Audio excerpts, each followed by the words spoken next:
चलिए बढ़ते हैं आज की कहानी की ओर। दोस्तों, इंसान की ज़िंदगी के लिए सबसे ज़रूरी काम होता है उसकी जॉब। और अगर इंसान को टाइम रहते अपनी जॉब नहीं मिलती तो उसे ज़िंदगी में काफ़ी मुसीबतों का सामना करना पड़ता है। ये कहानी सचिन की है। सचिन जो कि उत्तराखंड के निवासी हैं और इस घटना का जिक्र करते हुए सचिन जी बताते हैं कि उन्होंने भी जॉब के चक्कर में अपनी ज़िंदगी दांव पर लगा दी थी। वो घटना आज भी उनके दिल में कयामत का एक ऐसा तूफान खड़ा कर देती है जो हर किसी के रोंगटे खड़े कर देती है। तो आइए जानते सचिन से जुड़ी हुई एक भयावह घटना उन्हीं के नज़रिए से। दोस्तों, मेरा नाम सचिन है और मैं उत्तराखंड का रहने वाला हूँ। हुआ कुछ ऐसा था कि उन दिनों मैं कहीं पर जॉब ढूंढ रहा था, लेकिन जॉब कहीं भी मिल नहीं रही थी और ऊपर से घर वालों के रोज रोज के ताने और लड़ाई झगड़ों से बहुत ज़्यादा परेशान आ गया था। लेकिन साला कहीं पर भी जॉब नहीं मिलते थे, जिस वजह से गुस्सा खुद पर ही फूटने लगता था। मुझे तो समझ में नहीं आ रहा था कि मैं करूँ तो करूँ क्या। फिर उसके बाद मेरी मुलाकात में रहे एक करीबी दोस्त से हुई जिसका नाम दिनेश था। दिनेश ने बताया कि वो एक हॉस्पिटल में काम करता है और उस हॉस्पिटल के मुर्दा घर पर एक चौकीदार की ज़रूरत है। अगर तुम मुर्दा घर की हमेशा की खातिर चौकीदारी कर सको तो तुम्हें 1 महीने की अच्छी खासी रकम मिल जाएगी। उस वक्त मैं उस जॉब को करने के लिए तुरंत ही राजी हो गया, क्योंकि उन दिनों मुझे एक जॉब की तो सख्त ज़रूरत थी। उसके साथ ही मुझे कहीं पर भी जॉब नहीं मिल रही थी, जिस वजह से दिमाग भी ख़राब होता जा रहा था। लेकिन जैसे मुझे आश्वासन मिला कि मुझे उस मुर्दा घर की चौकीदारी करने पर एक अच्छी रकम मिल जाएगी, तो ना चाहते हुए भी मैं इस जॉब को करने के लिए तैयार हो गया। हालांकि मुझे भूत प्रेत से काफ़ी ज़्यादा डर लगता था, लेकिन मैं खुद को ये बात समझाता रहा कि मुझे मुर्दा घर के अंदर किसी भी चीज़ का डर नहीं लगेगा। और उसके बाद मेरे दोस्त दिनेश ने उस हॉस्पिटल के एक आदमी से मिलवाया। दरअसल वो आदमी उस हॉस्पिटल के सारे कर्मचारियों से काम करवाता है। उसके बाद जब मेरी मुलाकात उससे हुई तो उस आदमी ने कहा, देखो, मुझे कोई दिक्कत तो नहीं है कि तुम यहाँ पर कोई काम करो, लेकिन रात होने के बाद तुम ऊपर वाले फ्लोर पर भूल कर भी मत जाना। चाहे ऊपर वाले फ्लोर में किसी भी चीज़ की आवाज़ आए या फिर ऊपर वाले फ्लोर के ऊपर तुम्हें कोई आवाज़ देकर भी क्यों ना बुलाए, लेकिन ऊपर वाले फ्लोर पर जाने की हिम्मत कभी मत करना। अगर तुमने ऐसा किया तो तुम्हारी गलती का अंजाम तुम्हें खुद भुगतना होगा। उस आदमी की बात सुनकर मुझे काफ़ी ज़्यादा अजीब लग रहा था, लेकिन उस वक्त उसकी सारी बातें मानना ही मेरे लिए सही था। फिर मैंने उस आदमी से कहा, ठीक है सर, मैं वैसा ही करूँगा जैसा आप कहेंगे। उसके बाद मैंने उस आदमी की सारी बातें एक्सेप्ट कर ली। दूसरे दिन से मैं इस जॉब को अपनाने के लिए तैयार हो गया था और उस आदमी ने बता दिया था कि मुझे कल से ही जॉब पर आ जाना है, क्योंकि अब हमारा चौकीदार इस जॉब को छोड़ चुका है। तो इस वक्त मैं काफ़ी ज़्यादा खुश भी था, थोड़ा बहुत डर भी लग रहा था।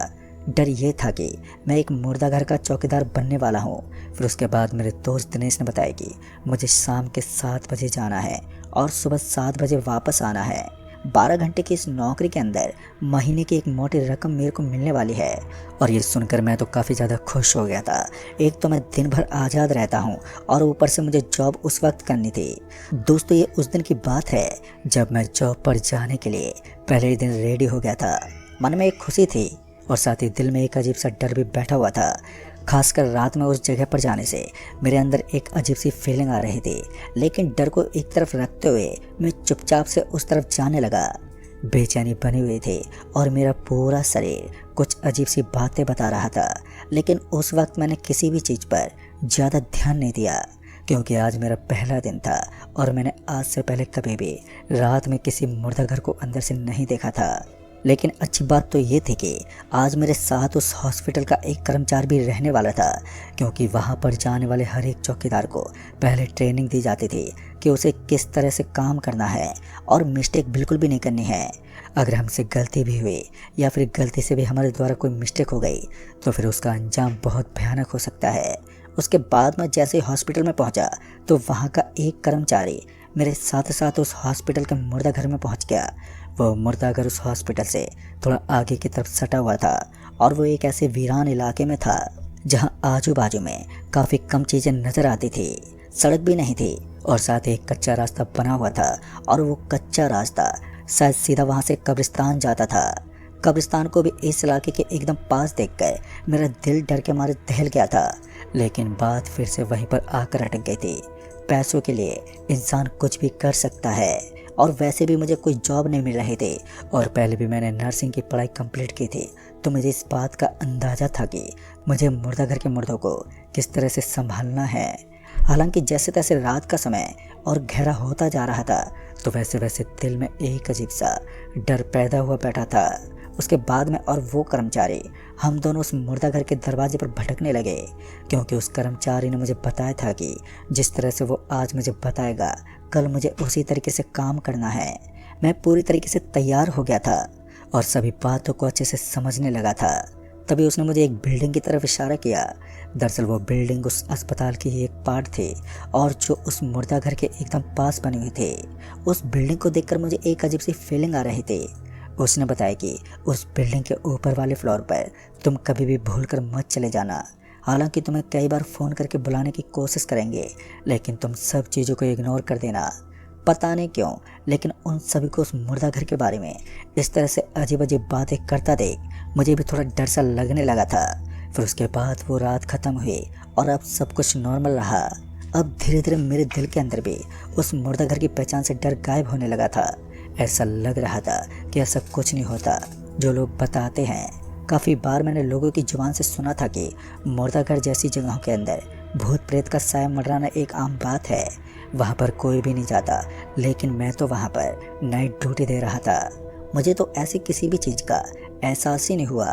खैर, मैंने अपनी जॉब का पहला दिन तो अच्छी तरह से ख़त्म कर दिया था, लेकिन जैसे दूसरे दिन की स्टार्टिंग होगी तब मैंने कुछ अजीब सा महसूस किया था। हुआ कुछ ऐसा था कि उस दिन मैं कल की ही तरह आज भी घर से खाना खाकर मुर्दाघर के लिए निकल गया था। मुर्दाघर की ड्यूटी करना सिर्फ एक ही दिन के अंदर मेरी आदत सी बन गई थी। जैसे ही मैं मुर्दाघर के पास पहुंचा तो आज मेरे साथ कोई भी कर्मचारी नहीं था। मेरे हाथ में एक लकड़ी थमाई गई थी और मैं उस लकड़ी को लेकर दरवाजे पर खड़ा हो गया। दरवाजे के पास एक कुर्सी थी जिसके ऊपर बैठकर मैं आराम कर सकता था। हालांकि मैं इसी फिराक में था कि रात के 1 बजे के बाद मैं आराम से सो जाऊंगा। पहले तो मैं इधर उधर भटकता रहा, लेकिन अब जब मुझे उस मुर्दाघर के बगल में कोई भी नजर नहीं आ रहा था तो मैं वापस आकर उस कुर्सी के ऊपर बैठ गया। और अब मुझे इंतज़ार था तो जल्दी से जल्दी रात के 1 बजने का। फिर इसी बीच मुझे किसी अजीब सी आवाज़ का एहसास हुआ। मेरे कान में मुझे ऐसा लग रहा था कि कोई धीरे से कोई कुछ कहने की कोशिश कर रहा है। मैंने अपने आजू बाजू में पलटकर भी देखा तो मुझे वहाँ पर कोई भी नज़र नहीं आ रहा था। फिर जब मैं उस मुर्दाघर के अंदर गया तो मैंने देखा कि मुर्दाघर के अंदर लोगों की लाशें पड़ी थी और उसके अलावा मुझे कोई भी चहलकदमी सुनाई नहीं दे रही थी। ये बड़ा अजीब था कि मेरे कान में किसी की आवाज़ तो आई थी, लेकिन मुझे यहाँ पर कोई नज़र नहीं आ रहा था। मुझे लगा कि शायद मुझे कोई भ्रम हुआ है और यही सोचकर मैं फिर से उस मुर्दाघर से बाहर निकला और दरवाजे पर खड़ा हो गया। मैंने अपने हाथ में एक लकड़ी थमा रखी थी और मैं बेखौफ होकर आराम से काम कर सकता था। कुछ देर के बाद मैं कुर्सी पर आकर बैठा ही था कि तभी वहाँ पर लगे हुए गाइडलाइन फ़ोन की घंटी बजने लगी। जैसे ही मैंने फ़ोन की तरफ देखा तो मैं जल्दी से उठा और फ़ोन को उठाने के लिए चल दिया। मैंने फ़ोन उठाया तो सामने से आवाज़ आई, बिल्डिंग नंबर 4 में रूम नंबर 328 में पहुँच जाओ, अर्जेंट है। ये सुनते मेरे कान खड़े हो गए, क्योंकि उस फ्लोर के ऊपर जाने के लिए तो मुझे मना किया गया था और मुझे भी कुछ लोगों ने बता दिया था कि उस बिल्डिंग के ऊपर भटकना सख्त मना है। मैं फ़ोन पर सामने से कुछ बोल पाता इससे पहले ही फ़ोन कट हो गया और मैंने इस चीज़ को इग्नोर कर दिया और उसके बाद फिर से जाकर उस टेबल पर बैठ गया था। कहीं ना कहीं मुझे एक चीज़ समझ में नहीं आ रही थी कि आखिर लोग मुझे उस बिल्डिंग के ऊपर क्यों नहीं जाने देते। बिल्डिंग के ऊपर ऐसे कौन से राज को दफनाया गया है जिससे कि ये सारे डॉक्टर या फिर कर्मचारी लोग मुझसे छुपा रहे हैं। अंधेरा अपनी चरम सीमा के साथ छाया हुआ था और ऊपर से चांद की हल्की हल्की रोशनी भी अब गायब होने लगी थी। फिर मैं उस मुर्दाघर के दरवाजे के बगल में पड़ी हुई टेबल पर जाकर बैठ गया और तभी मुझे वहाँ से कोई गुजरता हुआ नजर आया जिसके हाथ में कोई चीज़ थी। उसे देखकर मैं तेज तेज उसके पीछे भागा, ये देखने के लिए कि कहीं वो कोई चोर तो नहीं है। लेकिन मैं भी पूरा जिद्दी इंसान था तो मैं उसके पीछे पीछे भागता हुआ उस फ्लोर पर पहुंच गया जहां पर मुझे जाने के लिए सख्त मना किया गया था। और जैसे मैं उस फ्लोर पर पहुंचा तो मेरे रोंगटे खड़े हो गए, क्योंकि वहां इतना सन्नाटा पसरा हुआ था कि मैं अपने शब्दों में बयान नहीं कर सकता। और मेरे पैर पटकते ही वहां पर लगी हुई लाइट एकदम से फ्लिप करने लगी। अब मुझे इतना ज़्यादा डर लग रहा था कि मैं अपने कदमों को पीछे खिसकाने लगा और तभी अचानक ही किसी ने मेरे कान में कहा, स्वागत है तुम्हारा इस मौत की दुनिया में। ये सुनते मैं एकदम से पीछे मुड़ गया और जैसे मैं पीछे मुड़ा तो मैंने देखा कि मोटी मोटी आंख वाला एक आदमी, जिसकी आंख एकदम नीली थी और शरीर काफ़ी ज़्यादा लंबा चौड़ा था, उसके पूरे शरीर पर पट्टी बंधी हुई थी और वो किसी मम्मी की तरह लग रहा था। मैंने उस आदमी से कांपती हुई जुबान में कहा, कौन हो तुम? लेकिन इससे पहले सामने से आवाज़ आ पाती कि उससे पहले मुझे उसके डरावने दांत दिखने लगे और फिर उसने मुझे धर दबोचा। अचानक मेरी पूरी की पूरी बॉडी को हवा में उठा दिया और इस बार उसने मुझे इतनी ज़ोर से उठाया था कि मेरी सांसें अटकने लगी थी। मुझे कुछ भी समझ में नहीं आ रहा था और तभी उस हैवान ने अपने नाखून मेरे पेट में गड़ा दिए। तभी मैं एक तेज चीख के साथ एकदम से उठ गया। तभी मैंने देखा कि मैं अभी भी मुर्दा घर की उस कुर्सी के ऊपर बैठा हुआ था और अब मैं एक भयानक सपने से बाहर निकला था। मैंने एक लंबी सांस ली। अब मुझे थोड़ा बहुत नॉर्मल महसूस हुआ कि ये सिर्फ एक बुरा सपना था। मैं उस बिल्डिंग के बारे में सोच कर अब तो बुरे सपने भी लेने लगा था। मुझे तो समझ में नहीं आ रहा था कि उस बिल्डिंग के अंदर ऐसा क्या है जो इतना ज़्यादा डरावना भी हो सकता है। मेरा पूरा का पूरा शरीर पसीने से तरबतर हो चुका था। उस वक्त मैं उठा और अब मुझे प्यास भी लग रही थी, तो मैं पानी पीने के लिए मुर्दा घर के अंदर वाले नल के पास पहुंचा। जैसे मैं नल के पास गया तो मैंने देखा कि उसके अंदर तो खून भरा पड़ा था। ये सब देखते मेरे मुंह से चीख निकल गई और मैंने अपनी आंखें बंद कर ली। वैसे तो यहाँ पर मेरी चीख की आवाज़ सुनने वाला कोई नहीं था, क्योंकि लोग जानते थे कि यहाँ पर ऐसी आवाज़ का आना एक आम बात है। और उस वक्त मुझे डर तो बहुत लग रहा था, लेकिन जैसे मैंने अपनी आँख खोलकर फिर से उस नल की तरफ देखा तो वहाँ सब कुछ नॉर्मल हो चुका था। अब मुझे लगा कि शायद मेरी आंखों का कोई धोखा हुआ है, क्योंकि पहले भी मैं कितना भयानक सपना देख चुका था और अब तो इस तरह की हरकत होना मेरे लिए एक आम बात है। किसी तरह मैंने एक लंबी सांस ली और पानी पीने के बाद इधर उधर टहलने लगा। मैंने फ़ोन चलाना सही समझा, क्योंकि फ़ोन चलाने से हमारा दिमाग उस चीज़ को इग्नोर कर देता है। और यही सोच कर मैं थोड़ा बहुत फ़ोन चलाने लगा था कि मुझे आगे किसी चीज़ का डर ना लग सके। फ़ोन चलाते चलाते मैं वापस आकर उस कुर्सी पर बैठ गया था जहाँ पर मैं कुछ देर पहले बैठा हुआ था। अब मुझे नींद तो बिल्कुल भी नहीं लेनी थी, क्योंकि नींद लेते ही मुझे बहुत ही बुरे बुरे सपने आने लगते थे। आज के दिन ही मुझे ये सब देखने को मिल गया था, तो मुझे अब डर भी लगने लगा था। जिस डर को मैंने दूर भगाने की कोशिश की थी, अब वो फिर से ताज़ा हो गया था। लेकिन वही बात फिर से आकर अटक गई थी कि पैसों के लिए मुझे जॉब को तो करना ही था, चाहे मुझे इसके लिए अपनी ज़िंदगी भी दांव पर लगाना क्यों ना पड़ जाए। फिर उसके बाद में वापस आकर उस कुर्सी पर बैठा था तो मुझे ऐसा लग रहा था जैसे कि मेरे आजू बाजू में कोई भटक रहा है, जिसका मैं सिर्फ एहसास कर सकता हूँ। हालांकि वो मुझे दिखाई नहीं दे रहा था। वैसे तो मैंने ऐसी चीज़ों के बारे में काफ़ी पढ़ा था कि अगर कोई चीज़ का हमारे आजू बाजू में कोई अस्तित्व ही नहीं होता तो फिर भला वो इस दुनिया में कैसे हो सकती है। लेकिन एक बात तो ये भी सच है कि जहाँ पर भगवान होता है वहाँ पर भूत प्रेत का होना लाजमी होता है। इसी बीच मुझे रात के 1 बजने के लगभग एक आदमी भटकता हुआ नजर आया। ये बिल्कुल उसी तरह का आदमी था जिसको कुछ समय पहले मैंने अपने सपने में अपने सामने देखा था। इस बार मैं उस आदमी को फॉलो नहीं कर पा रहा था, क्योंकि मैं जानता था कि अगर मैंने ऐसा करने की कोशिश की तो मुझे भयानक परिणाम देखने को मिल सकता है। दोस्तों, वो रात भी बीत गई और अब भी सब कुछ नॉर्मल ही था। हालांकि एक सपने ने मुझे डरा तो दिया था, लेकिन ऐसा हो सकता था कि हमारा वो कोई भ्रम हो। मगर अब जो भी हुआ हो, मुझे अब इस चीज़ को हाइड करके रखना था, क्योंकि यहाँ पर मुझे ज़िंदगी भर काम करना था और इस काम को अंजाम देने के लिए मुझे अपने आप को नॉर्मल ही रखना था। दूसरा दिन तो बीत गया, लेकिन जब मुझे अपने दोस्त दिनेश का फ़ोन आया तो मैं उसे सारी बात बताने लगा।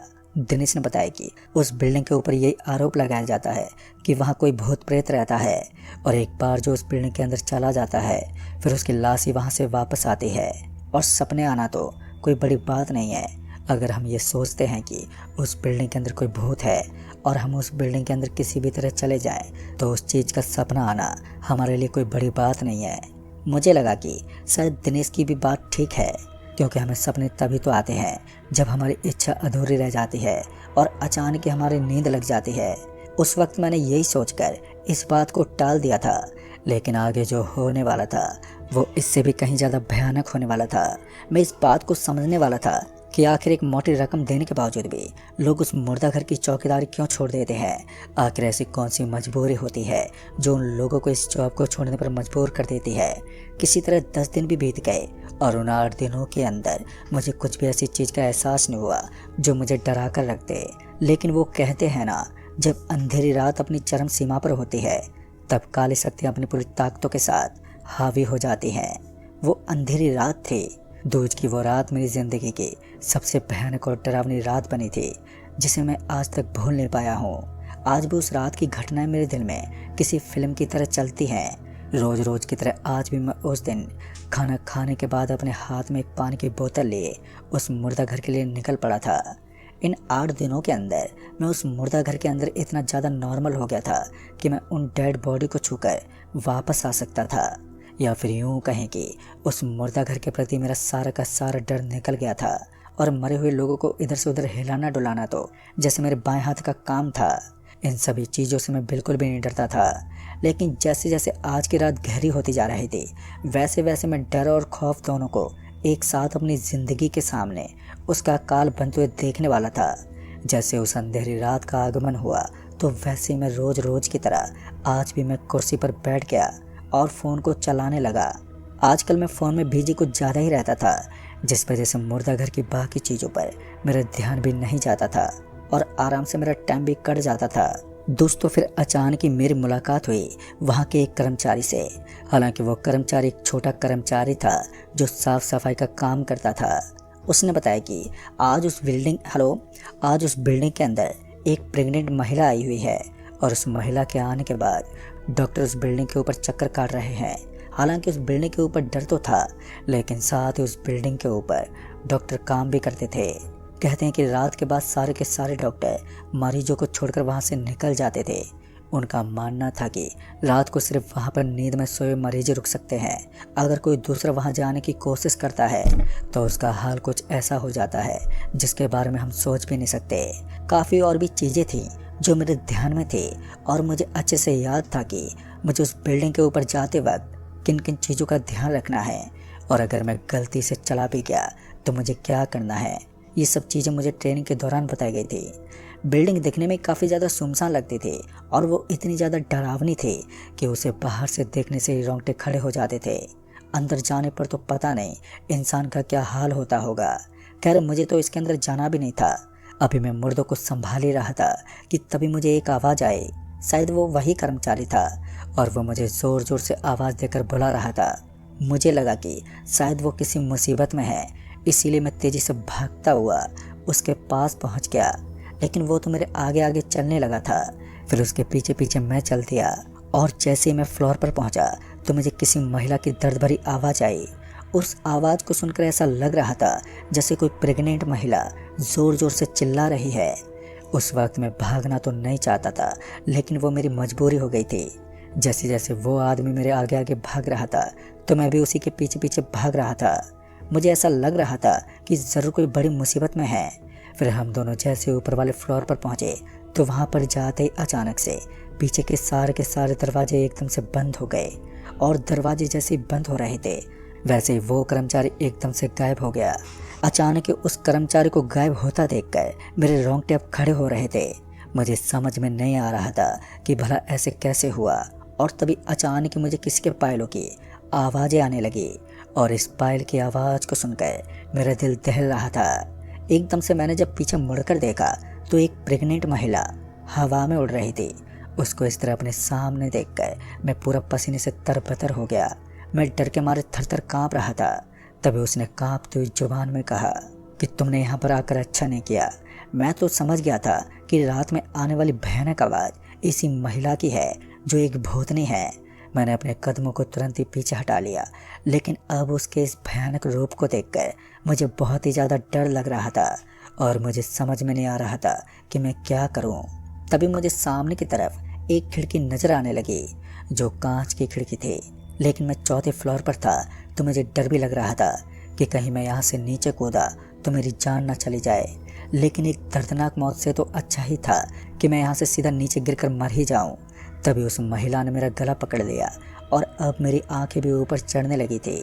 किसी तरह मैं अपने आप को छुड़वाने लगा और जैसे मैंने पहली बार अपने आप को छुड़वाया तो मैं भागता उस शीशे से टकरा गया। शीशे से टकराते मैं सीधा नीचे गिरा और जैसे मैं नीचे गिरा तो मेरी हड्डियों में बहुत जोर की चोट आ गई और उस वक्त मैं पूरी तरह जख्मी हो चुका था। तो मेरी आंखें बंद हो गई। फिर उसके बाद पता चला कि मैं उसी हॉस्पिटल में हूँ और 23 दिन के बाद मुझे होश आया है। इतने दिन में बेहोश पड़ा था और मेरे बचने के बहुत कम चांस थे। खैर किस्मत अच्छी थी कि मैं जिंदा बच गया, लेकिन उसके बाद उस हादसे में मैंने अपना पैर हमेशा हमेशा के लिए गंवा दिया। लेकिन आज मुझे उस हॉस्पिटल की तरफ से कुछ रुपए मिलते हैं और मैं उस हॉस्पिटल के मेडिकल स्टोर पर अब काम करता हूँ। पर अच्छी बात यह है कि अब मेरी जॉब परमानेंट हो गई है और वो कभी भी मेरे हाथ से भी नहीं जा सकती। तो दोस्तों इस कहानी में बस इतना ही। कहानी आपको पसंद आई हो तो वीडियो को लाइक शेयर जरूर कर दें और साथ ही हमें नीचे कमेंट बॉक्स में ज़रूर बताएं।